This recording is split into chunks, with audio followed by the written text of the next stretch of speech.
కాకా నమస్తే. నమస్తే. మంచిగా ఉన్నావా? బాగున్నా. బొట్టు ఏందే ఉంది? శివుంది. శివన్ బొట్టు పెట్టా. సరే, ఇప్పుడు వ్యవసాయం ఏమైనా ఉన్నదా నీకు? ఉన్నది. ఇది రైతు భరోసా అప్లికేషన్లు పెట్టుకోవాలని అంటున్నారు. ఎందుకోసం అంటావు? అది ముందుగా పెట్టుకునే ఫెయిల్ అయినాయి ఈ ప్రభుత్వంలో. ఇప్పుడు ఎవరు పెడతలేరు, ఇక రావని చెప్పి పెడతలేరు. ముఖ్యమంత్రి మీద నమ్మకం పోయింది, పెడతలేరు. ఎందుకు నమ్మకం ఎందుకు పోయింది? పూరా ఇప్పుడు 6 వాగ్దానాలు ఇచ్చిండు. 6 వాగ్దానాలకి వెళ్ళి 420 వాగ్దానాలు అది చేసిండు. ఈ 420 వాగ్దానాల ఒక్కటి కూడా తీర్పలే.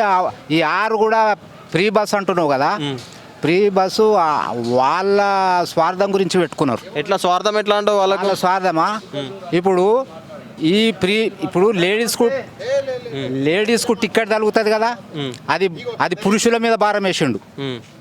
3 సార్లు టికెట్ పెంచి పురుషుల మీద పడుతుంది. లేడీస్ మళ్ళీ రెండోది పనిగాల లేడీస్ ఎక్కుతలేరు, అంతా అక్కడిక్కడ పోయేటోళ్ళు ఎక్కుతున్నారు. ఆ బస్సులు ఎవ్వరు కాంతలేరు. ఇప్పుడు సేమ్ కర్ణాటకలో ఎట్లా ఫెయిల్ అయిందో మన తెలంగాణలో కూడా అట్లా ఫెయిల్ అయింది. నమ్మకం ఉందా మరి నీకు రైతు బంధు వస్తుంది అని? రాదు. అయితే పంట వేసే పొలాలకు మాత్రమే ఇస్తామని అంటున్నాడు. 5-10 ఎకరాలు తప్పు.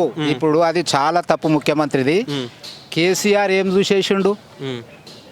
ఆయన ఇలా భగవంతుడు.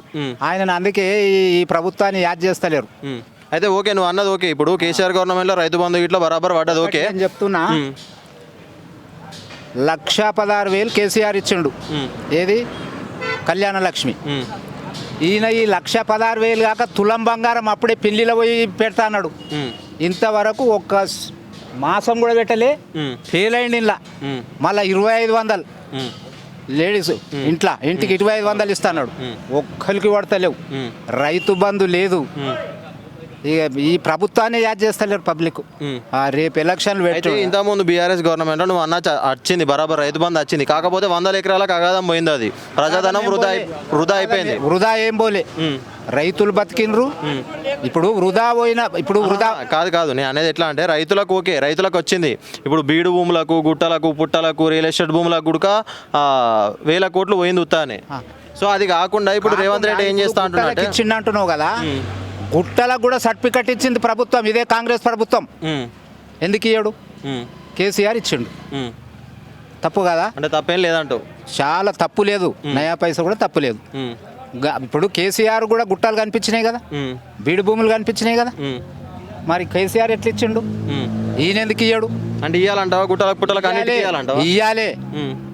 వాడు గుట్ట పొడతా చెట్లు పెంచుకున్నాడు. రేవంత్ రెడ్డి ఏమంటుండంటే రైతు బంధు అంటే రైతులకు సహాయం చేసుడు, పెట్టుబడి కోసం సహాయం చేసుడు, ఇది సహాయము ఆ నగదు రూపంలో ఇవ్వాలి అని అంటున్నాడు.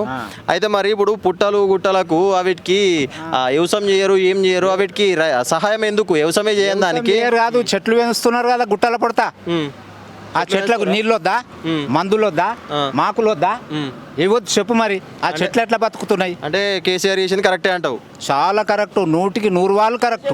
ఇప్పుడు రేవంత్ రెడ్డి నేను అప్పుడు ఇక్కడ 5 ఎకరాలు అప్పుడు ఏది వైఎస్ రాజశేఖర్ రెడ్డి 5 ఎకరాలు గౌడ్స్కి ఇచ్చారు కదా, నాకు గుట్ట చూపించిండు ఒక ఆమె ఏదో ఎంఆర్ఓ. ఎక్కడ ఇస్తలేరు ఈ గుట్ట మీద ఇంత చెట్లు పెట్టినా, కళ్ళు తీసినా, అమ్మినా, కానీ ఇప్పుడు లేదు. ఎందుకు ఇయ్యడు? నేను కష్టపడ్డా కదా. మరి గుట్టలకి ఇయ్యా, బీడు భూములకి ఇయ్యా అంటే బీడు భూములు కూడా సాగు అవుతున్నాయి. అయితే ఇప్పుడు 5-10 ఎకరాలు ఓకే, 100 ఎకరాలు 1000 ఎకరాలు ఉన్న వాళ్ళకు వాళ్ళకు కూడా అవసరమా? ఎట్లా అంటే ఈ 100 ఎకరాలు 1000 ఎకరాలు ఎవరికి ఉన్నాయి?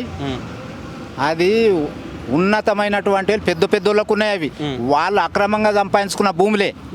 అవిటికి ఇచ్చుడు కరెక్టే అంటావా రైతు బంధు? తప్పు అది. వాళ్ళకి ఇప్పుడు ఎమ్మెల్యేలు ఉన్నారు, ఆయన వచ్చినప్పుడు ఒక 10 లక్షల ఆస్తి లేదు ఆయనకు. ఇవాళ కోట్ల ఆస్తి అయింది. ఎట్లా అయింది? వాళ్ళకే ఉన్నాయి భూములు, మరి వాళ్ళకు పడవద్దు. గరీబు మధ్య తరగతులకు పడితే అది చాలా మంచిది. ఇటు నమస్తే. నమస్తే కాకా, నీకో నమస్తే. నమస్తే. అయితే ఇప్పుడు 3 తారీఖు నుంచి 7 తారీఖు దాకా రైతు బంధు అప్లికేషన్లు పెట్టుకోవాలన్నారు రేవంత్ రెడ్డి. మరి ఎట్లా అంటావు దాని గురించి కథ? ఇంకా పెట్టుకోలేదు మేము. పెట్టుకోలేరా? పెట్టుకోలేదు. వస్తుందని నమ్మకం ఉందా మరి రైతు బంధు? గ్యారెంటీ లేదు. గ్యారెంటీ లేదా? ఎందుకు అట్లా? అంటే ఇంతకుముందు కేసీఆర్ ఉన్నప్పుడు వచ్చినాయి, ఇప్పుడు వస్తాయని గ్యారెంటీ లేదు. అయితే ఇంతకుముందు 100 ఎకరాలకు ఇచ్చారు కదా, ఇప్పుడు 5-10 ఎకరాలకే ఇస్తాడు. అది కూడా పంట పండించేటోళ్ళకే సర్వే చేసి ఇస్తాను అంటున్నాడు. కరెక్టే అంటావా నిర్ణయం? అంటే అట్లా ఎట్లా చెప్పగలుగుతాం ఇప్పుడు అందరికి ఇవ్వాలంటే ఇప్పుడు ఒకరికి ఉంటుంది కొందరికి ఉండదు కదా మళ్ళీ కొందరికి ఉన్నప్పుడు లేని వాళ్ళకు ఉన్న వాళ్ళకి అందరిని ఒకటే తిరిగి చూడండి. ఇప్పుడు పంట పండించే ఇస్తాను అంటున్నాడు. అవును, కరెక్టే అంట నిర్ణయం. బీడు భూములకి ఇవ్వని అంటున్నాడు. బీడు భూములకి ఇవ్వకపోతే ఎట్లా అన్న ఒక్కొక్కరు ఎట్లా బతారు మళ్ళీ వ్యవసాయం మీద బతకనంటే కష్టం. ఒకసారి వాన పడితే లేకపోతే లేదు. బోర్లు లేని వాళ్ళ పరిస్థితి మళ్ళా అయితే ఒకసారి పంట ఎత్తారు, ఒకసారి పంట వేయరు, బీడు భూములకు కూడా ఇవ్వాలని అంటున్నావు. అయితే అప్లికేషన్ల సంగతి ఏంది? ఇంతకుముందు ఏది గృహాల గురించి, ఇందిరమ్మ గృహాల గురించి కూడా అప్లికేషన్లు పెట్టుకోరు కదా, ఇప్పుడు కూడా మళ్ళీ దీనికి అప్లికేషన్లు అంటారు. ఆల్రెడీ వాళ్ళ దగ్గర లిస్ట్ ఉంటుంది కదా, అప్లికేషన్లు ఎందుకు అంటావు మరి? అప్లికేషన్ అంటే ఇంతకుముందు పెట్టినవి రాలేవు, ఇప్పుడు కూడా వస్తుందని గ్యారెంటీ ఏముంది అన్న. మేము ఆల్రెడీ పెట్టొచ్చి అయినా ఇప్పటికి ఒక 3-4 ఏళ్ళు అవుతుంది, అవి రాలే. మళ్ళీ పెట్టమంటుండే వస్తాయని గ్యారెంటీ అయితే అస్సలు లేదు. మొత్తానికి ఎట్లున్నది రేవంత్ రెడ్డి పాలన మీకు? నాకైతే నచ్చలే. మీకు అమ్మ మాకు కూడా నమ్మకం ఉందా మరి రైతు బంధు వేస్తాడని?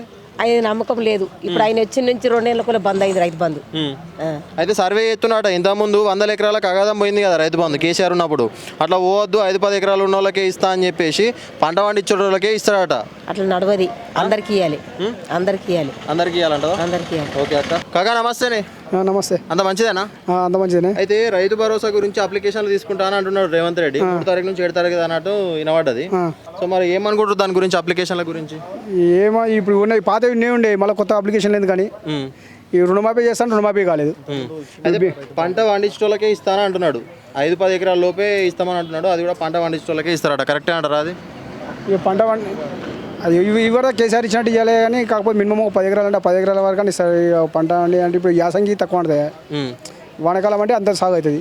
యాసంగి కొందరు సాగు కాదు కదా. ఇప్పుడు ఈ తోట పెట్టుంటారు కదా, పామాయిల్ అవి పెట్టుంటాయి కదా, వాళ్ళకు రాదంటే రాదు కదా మరి పంట అంటే. ఇప్పుడు అది ఒకసారి వేసి పెడతారా? అది ఇంతకుముందు 100 ఎకరాలకు గుట్టలకు పుట్టలకు కొండలకు అన్నిటికీ అగాధం పోయింది కదా, అట్లా పోవద్దు అని చెప్పేసి నేను 5-10 ఎకరాల లోపున వాళ్ళకే ఇస్తాను అంటున్నాడు. ఆ నిర్ణయం కరెక్ట్ అంటారా? ఏ నిర్ణయం అయినా రేవంత్ రెడ్డి ఒక్కరు కరెక్ట్ లేదు. రుణమాఫీ కాకనే కాయలు పట్టుకొని తిరిగి చెప్పులు తగ్గిపోతున్నాయి. ఇప్పటికి 6 నెలలు చేసినామంటారు కదా రుణమాఫీ. కాలేదు. ఇగో పాస్బుక్లో పట్టుకొని తిరుగుతున్నాము, పాస్బుక్లో ఆధార్ కార్డు పట్టుకొని తిరుగుతున్నాము. 4 విడతలు అంటుండే, ఏ విడత లేదు. తిరిగి ఇప్పుడు చెప్పులు తగ్గిపోయినాయి. ఎంత ఉన్నది నీ అప్పు? నాకు 1,90,000 ఉంది. మరి 2 లోపు చేసినామని అన్నారు కదా. ఇక కాలేదు. ఇక 2 పాస్బుక్లు మాది మా భార్య ఇద్దరు ఉన్నాయి, కానే కాలేదు. మరి వాళ్ళు చేసినామని చెప్తున్నారు, ఇక్కడికి వస్తేనేమో ఖాతా క్లియర్గా ఉంది అంటుడు. పెండింగ్ ఖాతాలకే రుణమాఫీ చేయలేదు, అందరూ చేసిన రేవంత్ రెడ్డి అంటుడు. ఈ ఖాతా క్లియర్గా ఉంది. తిరిగి ఇప్పుడు 6 నెలలకు తిరుగుతూనే ఉన్నాం. ఆ రుణమాఫీ కాలే ఏం కాలే. ఈ విడత ఆ విడత 4వ విడత 2 కంటే మన ఎక్కువ ఉంటే ఈ మధ్యలో గట్టి క్లియర్ 2 కంటే ఎక్కువ కడతామని చెప్పాము. మా 3 లక్షలు ఉన్నాయి, మా ఇద్దరు 3 లక్షలు ఉన్నాయి. 5 ఎకరాల భూమి ఉంది, 5 ఎకరాల భూమి ఉంది. సరే 2 కంటే ఎక్కువ ఉంటే మేము కట్టేసుకుంటాం. మీది ఎన్నున్నా ఈ 2 లక్షలన్నా మావి ఏంటంటే ఆ 2 లక్షలు కూడా అవుతుంది. ఎట్లా అంటారు? బ్యాంక్ వాళ్ళు ఏమంటారు? ఖాతా క్లియర్గానే ఉంది, నీది రుణమాఫీ కాదు, నువ్వు రిన్వాల్ చేసుకుంటున్నావు. రిన్వాల్ చేసుకుంటే ఉత్త కథనే. రిన్వాల్ చేసుకుంటే ఉత్త కథనే. రిన్వాల్ చేసుకుంటాడు. ఇవాళ దాకా బ్యాంకులో ఉన్నాము, ఇప్పుడే బయటకు వచ్చాం. మొత్తానికి రేవంత్ రెడ్డి పాలన ఎట్లున్నది మీకు? నాకు నచ్చలేదు, వేస్ట్. రేవంత్ రెడ్డి వేస్ట్. చెప్పుడు 100 చేసేది ఒక 10 పైసలకు లేవు.